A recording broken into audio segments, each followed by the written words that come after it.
Good afternoon, everyone. I'm Ian Wishingrad, host of Adweek's I'm With the Brand, and we're coming to you live from my home. Typically, this show is produced ahead of time at Adweek Studios and streams on adweek.com, but for the next few weeks, every Tuesday at 4 p.m. Eastern, we'll be live here on Adweek and all their social platforms, LinkedIn, Facebook, YouTube, etc. Today, joining David Lester, co-founder of OLIPOP. David, you ready to answer some questions? Let's do it. All right. What is OLIPOP? Sparkling prebiotic tonics that support digestive health and act as a substitute for a soda. The branding is beautiful. Who did it? Break Maiden. What was the brief? Make it colorful, fun, look delicious, and simple enough for conventional and mainstream consumers to understand. How did you determine the right communication hierarchy? Same as all CPG. Pack's got to look good to attract consumers first. How much of your success would you say is the packaging? Initial purchase, a lot, I would say. And how much success is the product? That would be the repeat. So nice package, you get people to buy it, but they won't keep buying it if it doesn't taste good. If you were running for life and you had to grab one thing, your packaging or your recipe formula, which one would you grab? I'm a marketing guy, so I'd go for the packaging, but Ben had slapped me on the wrist for that. Okay, great answer. I love that. I was hoping you'd say that. Is microbiome the next antioxidant? I think microbiome's always been important, but particularly so we're realizing in the last 5 years. So yeah, I think digestive health will continue to be a big thing for people. Who is your target? We're targeting pretty ubiquitous in the way that soda does. So on any given day, 50% of adults, 60% of kids will drink a sugary soda, and they're all our consumers. Are you doing better or worse than you expected? Better and worse. I think always stuff we can get better at, but I didn't expect we'd be where we are at this point, 18 months in. What beverage brands do you aspire to be? I came from the spirits world, so I love spirits brands. We looked at some of the new stuff like Seedlip as we were developing this. That's beautiful packaging. And Coke and Pepsi, awesome brands. And we definitely aspire to that as well. Who have you found out that you're stealing share from?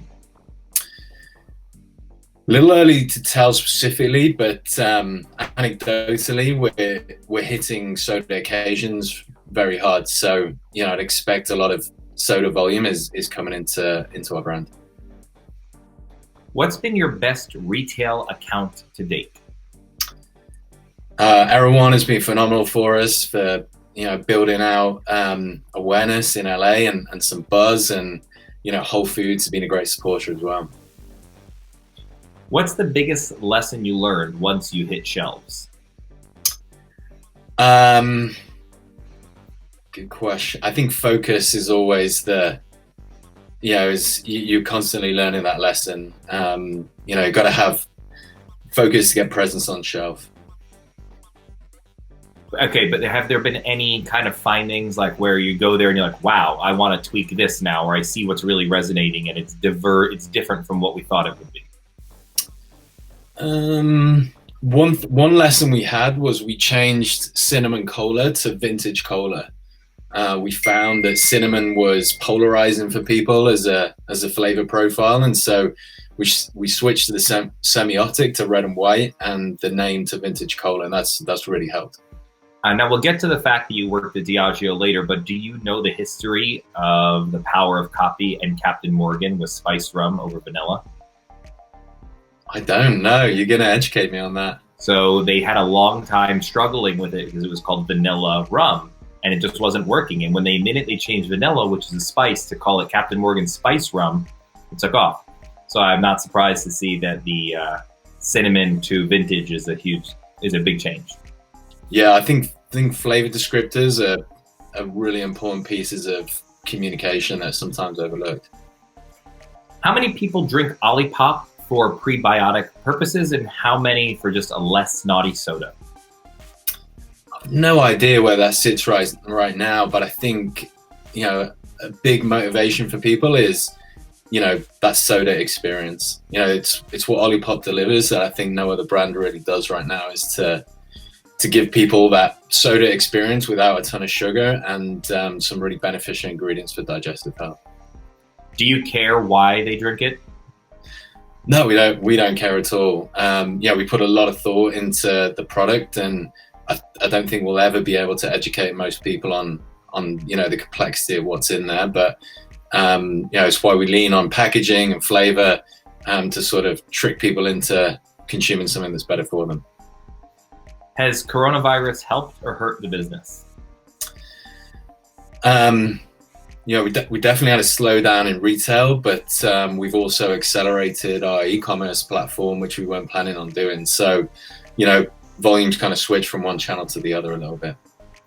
But can you really profitably or economically make direct-to-consumer soda work?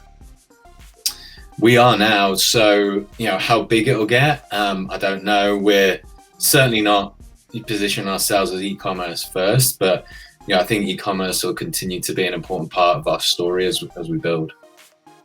What's been the best moment for the brand so far?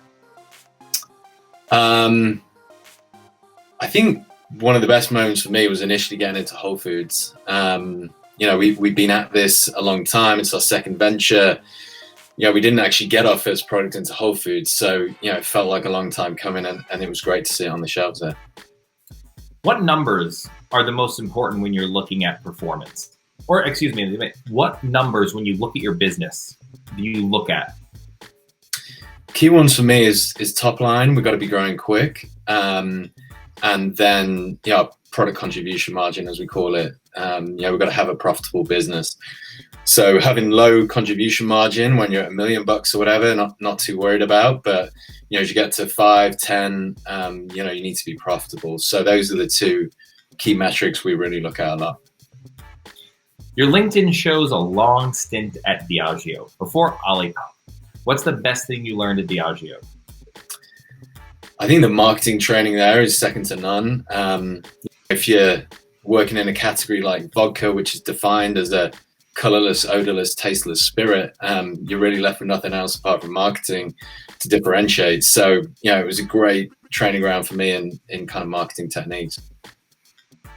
If you could redo one thing since the launch of OLIPOP, what would you redo? It's hard to say. We made a lot of mistakes, but I think, you're stronger for them. So, despite a lot of mistakes, I don't think I would change any of it, to be honest. You just raised $10 million. How are you going to deploy it? So that cash is really to give us, a good runway to take this business to a healthy top line and a good, place in profitability.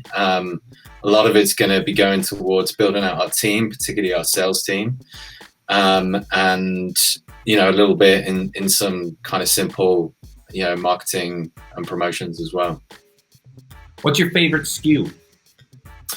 Mine is vintage cola. I grew up, I'd occasionally have a cold can of Coke from the vending machine at lunchtime playing soccer, and it tasted like liquid gold. So being able to go back to that kind of flavor profile now is pretty magical for me.